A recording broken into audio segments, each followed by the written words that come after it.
मुझे लगता है कि अल्लाह ने बड़ा करम कर दिया है इस मुल्क पे। हम बहुत स्ट्रॉन्ग हो गए हैं और अपने फ़ैसले ख़ुद करने की पोजीशन में आ गए हैं। अब हमें किसी की मदद की ज़रूरत नहीं है। मुझे तो ये आज और कल में यही महसूस हो रहा है। उसकी वजह ये कि हमने चाइना को ऑलरेडी नाराज़ कर लिया। वो खासे नाराज़ हैं क्योंकि पहली बार उनके सफ़ीर ने पब्लिकली ये बात की कि जो सिक्योरिटी के हालात हैं वो CPEC को भी हैम्पर कर सकते हैं। ये बहुत संगीन बात है। ये कोई इतनी इजी बात नहीं है कि आराम से कहें जी कोई ऐसी बात नहीं है, एक बयान आ गया कोई। आपको याद होगा कि पहली दफ़ा चाइनीज़ डेलीगेशन ने ही ये मुतालबा किया था कि आप पॉलिटिकल इंस्टेबिलिटी ख़त्म करें, लेकिन हमने उस पर भी ध्यान नहीं दिया। कोई इशू नहीं है, ठीक है। चाइना से चूँकि वो हिमालय से ऊंचे और समंदरों से गहरे ताल्लुकात हैं, इसलिए हम कहते हैं कि कोई उससे फ़र्क नहीं पड़ता। एक रईस कसर इसहाक डार साहब ने पूरी कर दी। तब मुझे नहीं समझ आ रही कि इस वक्त हम किस तरफ जा रहे हैं। और उसके बाद फिर ज़ाहिर है ऐसी की तैसी कांग्रेस के 60 अरकान प्रेसिडेंट बाइडन को ख़त लिखें। हमने कहा कि ये देखो 100 ज़्यादा हमारे 160 अरकान ख़त लिखेंगे अपने प्राइम मिनिस्टर को कि तुम लोग कौन होते हो। ये बहुत खुशी हो मुझे, यकीन करें कि हम वाकई अमेरिका की आंखों में आंखें डाल के बात कर सकें। लेकिन अभी ज़्यादा वक्त नहीं गुजरा जब मेरे आज के प्राइम मिनिस्टर ने ये कहा था कि beggars can not be choosers. America के हवाले से जब बात हुई थी तो मुझे नहीं समझ आती कि ओवरनाइट क्या हो गया, हमने क्या अचीव कर लिया है इतना ज़्यादा। वो 2.8 अरब के जो MOU सऊदी अरब से हो गए हैं वो 2.3 से गालिबन या 2 से बढ़ के 2.8 अरब डॉलर हो गए हैं। वो कभी 10 अरब डॉलर भी हो जाते हैं, कभी 100 अरब डॉलर हो जाते हैं। बहरहाल ये डॉलर इसी तरह चलते रहते हैं। हमें मेरा ख्याल है कि अपनी पॉलिसीज़ को रीविज़िट करने की ज़रूरत है। भाई वो आएगा मुतालबा, आप ना माने ना उनका। अगर वो कहते हैं आपसे कि वो छोड़ दें बानी PTI को, तो आप ना छोड़ें। इससे क्या फ़र्क पड़ता है कि ठीक है हम हमारी उसमें आप मुदाखलत कर रहे हैं।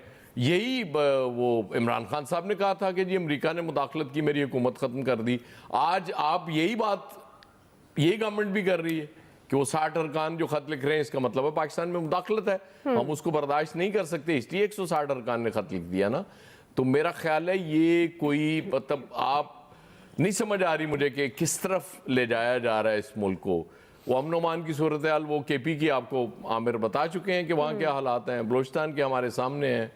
बाकी भी कोई मतलब आइडियल हालात नहीं है इस मुल्क में इस वक्त। लेकिन ठीक है पॉइंट स्कोरिंग है क्योंकि उनके 60 ने लिखा था, हम पॉइंट स्कोरिंग करके 160 हम उसको जवाब दे रहे हैं।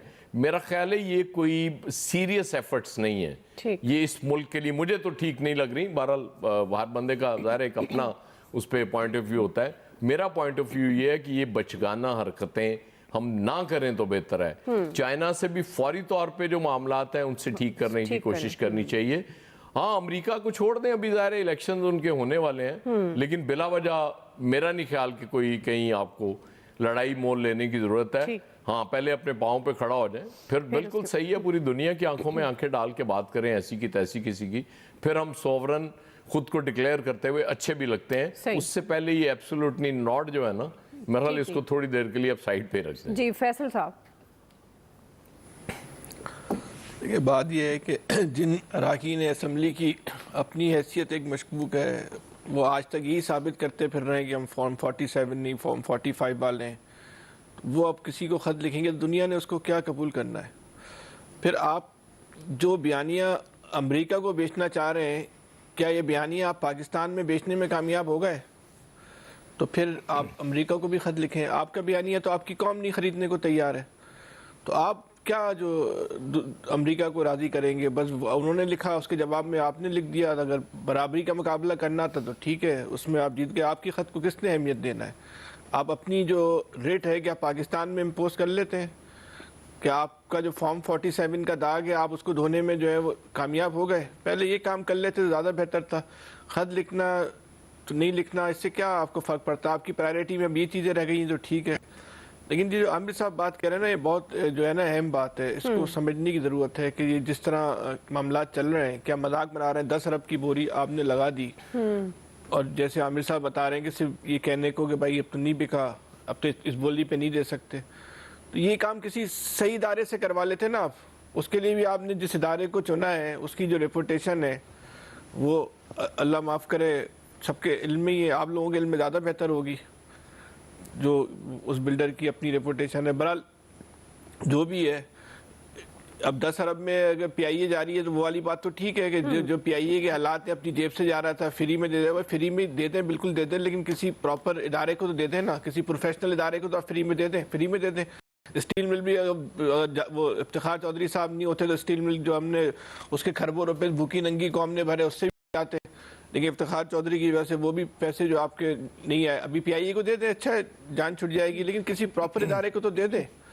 آج بھی پی آئی اے کے پاس جو سلاٹس ہیں وہ کسی بھی ادارے کے پاس نہیں. پاکستان میں کوئی نیا ادارہ آئے گا اس کو والی سلاٹس نہیں مل سکتی. وہ پی آئی اے کی اصل طاقت ہے جس کو یہ لوگ شو نہیں کرتے. آج بھی پی آئی اے جو ایک نفع بخش ادارہ بن سکتا ہے. یہ تو بھائی سیاسی اداروں نے جس طرح, سیاسی جماعتوں نے جس طرح ایک پولیٹیکل اپائنٹمنٹ کیے ہیں وہ اس نے پی آئی اے کو ڈبویا. پی آئی اے کو ڈبونے کی کوئی ٹیکنیکل مسئلہ نہیں ہے کہ پاکستان کے پاس جہاز چلانے کی ایکسپرٹیز نہیں ہے, بہت اچھی ایکسپرٹیز ہے پاکستان کے پاس.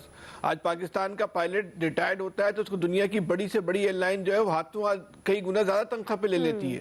تو یہ ایشو نہیں ہے ٹیکنیکل ایکسپرٹیز کا, وہ تو پولیٹیکل اپائنٹمنٹ ہے, کرپشن ہے, بد نظامی ہے, اس نے پی آئی اے کو جو ہے وہ تباہ کیا ہے.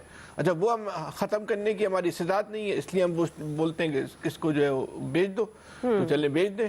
لیکن بیچنے کے بعد یہ کام کرنا تھا جو آپ نے, کیوں, وہ بالکل صحیح بات کی عامر صاحب نے, کیوں آپ اپنا مذاق بنواتے ہیں؟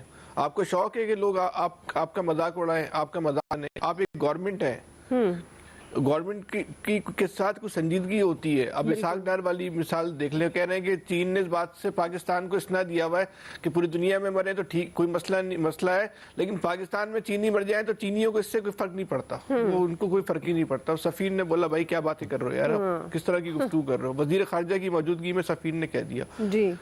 سفیر کو اتنی ہمت کیسے ہوئی یہ بات کرنے کی کہ آپ کے وزیر خارجہ کے سامنے, لیکن وزیر خارجہ نے خود یا اس ملک کی جو ایک خود مختاری ہے اس نے اپنے آپ کو کہاں کھڑا کر دیا کہ سفیر آ کے آپ کی وزیر خارجہ کی بات کی وہ تردید کرتا ہے آپ کے سامنے, بولتا ہے یہ کیا باتیں کر رہے ہیں آپ, ایسا نہیں ہے. خدا کی پناہ, یہ پاکستان کو چلا رہے ہیں آپ, یہ ملک کو چلا رہے ہیں, ملک کو آپ نے جو ہے مذاق بنا کے رکھ دیا. کس طرح اور کب تک چلائیں گے؟ اس وقت پاکستان کو کہتے ہیں نا جو سپریم کورٹ کا فل کورٹ ہونا چاہیے, اس وقت پاکستان کو ایک خود فل کورٹ کی ضرورت ہے جس میں سیاستدان بھی بیٹھے, اسٹیبلشمنٹ بھی بیٹھے, عدلیہ بھی بیٹھے. ایسا ایک فل کورٹ ہو جس میں سب بیٹھ کے طے کر لیں بھائی اس پاکستان کو چلانا کیسے ہے. یہ طے شدہ بات ہے, جس طرح اس وقت آپ چلا رہے ہیں اس طرح پاکستان نہیں چل سکتا. جتنی جلدی آپ سمجھ جائیں آپ کے لیے بھی بہتر ہے, ہمارے لیے بھی بہتر ہے. صحیح. جی شکیل انجم صاحب. دیکھیے دعا, جو آپ کا بنیادی سوال ہے پی ٹی آئی کے حوالے سے اور امریکی مداخلت اور پھر اس کے جواب میں ہمارے جو اراکین اسمبلی ہیں ان کا خط, تو مجھے یہ لگتا ہے کہ پی ٹی آئی جو ہے وہ کنفیوژن کا شکار ہے. اس کے خود کنسپٹ جو ہے وہ کلیئر نہیں ہے, کیونکہ خان صاحب کے خلاف جب عدم اعتماد آئی تو انہوں نے یہ نعرہ لگایا کہ مجھے سائفر کے ذریعے امریکہ نے نکالا ہے, اور انہوں نے کہا کہ اب جو ہے ناٹ ہوگا اور امریکہ سے ہم آزادی حاصل کریں گے. اور اس کے بعد جب ان کو قید ہوئی, وہ جیل میں گئے, تو پھر انہوں نے ساری جو امیدیں ہیں اور پوری پارٹی ہے انہوں نے امریکہ سے ہی لگا دی. اور خاص طور پر جو امریکی انتخابات ہونے جا رہے ہیں اور ٹرمپ کا الیکشن, وہ یہ سمجھتے ہیں کہ شاید عمران خان ٹرمپ کی پسندیدہ شخصیت ہیں, جیسے ہی وہ صدر بن جائیں گے امریکہ کے تو عمران خان رہا ہو جائیں گے. دوسری جانب آپ دیکھیں کہ عمران خان صاحب ہمیشہ یہی کہتے ہیں کہ ہم امریکی مداخلت کو جو ہے وہ قبول نہیں کریں گے. اسی طرح اگر ہم دیکھیں کہ جس طریقے سے یہ جو جوڈیشل ریفارمز ہوئیں اس کے اوپر پی ٹی آئی نے اپنا پورا ان پٹ دیا, 10 اجلاس